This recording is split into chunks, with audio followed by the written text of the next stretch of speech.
Hello students, कैसे हैं आप सभी। तो आज हम सर्कुलेशन का टॉपिक समझेंगे शॉर्ट्स के फॉर्म में। सबसे पहले सर्कुलेशन होती कितने टाइप की है। First type is pulmonary circulation. Pulmonary circulation क्या होता है कि जो हमारा ब्लड है वो हार्ट से लंग की तरफ पास होगा। Then we have systemic circulation, जिसमें हार्ट से बॉडी की तरफ ब्लड आता है। Then we have coronary circulation. This is not given in NCERT, but you should know that coronary circulation takes bloods from heart to heart.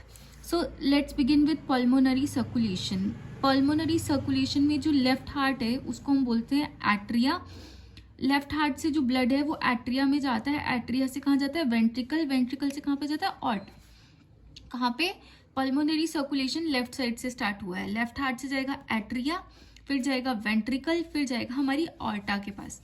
अब aorta ना हमारी divide होती है सिस्टमिक आर्टरीज में।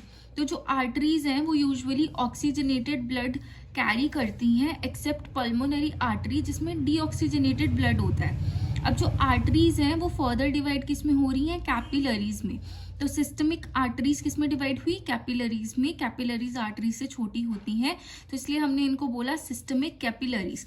अब जब भी कैपिलरीज की बात आएगी ना, तुम्हें ये चीज दिमाग में रखनी है कि जो कैपिलरी वॉल है वो थिन है और वो एक्सचेंज करेगी गैसियस एक्सचेंज को। किससे करेगी? टिश्यूज से। तो सिस्टमिक कैपिलरीज में हमारे न्यूट्रिएंट एक्सचेंज हो गए हैं किसमें? टिश्यूज में। और जो वेस्ट है वो कहाँ पे आ गया? सिस्टमिक कैपिलरीज के पास। कहने का मतलब क्या है कि सिस्टमिक कैपिलरीज के पास था न्यूट्रिएंट जो चला गया टिश्यूज के पास, और टिश्यूज के पास जो भी वेस्ट था वो अब किसके पास आ गया? सिस्टमिक कैपिलरीज के पास। अगर तो हमारी सिस्टमिक कैपिलरीज का कलर रेड है तो वो क्या है? ऑक्सीजनेटेड। उनके पास ब्लड है और उसमें क्या है? न्यूट्रिएंट्स। ठीक है।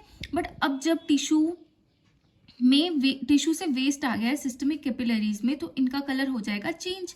अब आर्टरीज थी, फिर कैपिलरीज थी, अब ये एक्सचेंज हो चुका है। अब कैपिलरीज के पास क्या है? हमारी वेस्ट।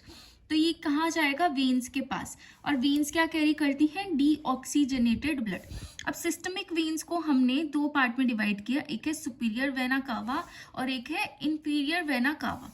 जो सिस्टमिक वेन्स है वो किससे कनेक्ट रहती हैं? सुपीरियर वेना कावा से। इधर है हमारी इंफीरियर वेना कावा। अब उससे ब्लड हमारा कहाँ गया? देखो, लेफ्ट हार्ट से स्टार्ट था, लेफ्ट एट्रिया। तो अब डीऑक्सीजनेटेड ब्लड है वो कहाँ पे जा रहा है? Right atria.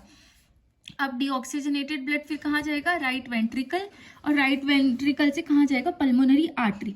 तो देखो, हम यही कह रहे थे कि जो सिस्टमिक आर्टरीज हैं उनके पास कैसा ब्लड होता है? Oxygenated blood, accept pulmonary artery जिसके पास किस टाइप का ब्लड होता है? डीऑक्सीजनेटेड ब्लड, जो कहाँ जा रही है? लंग्स से नियर टू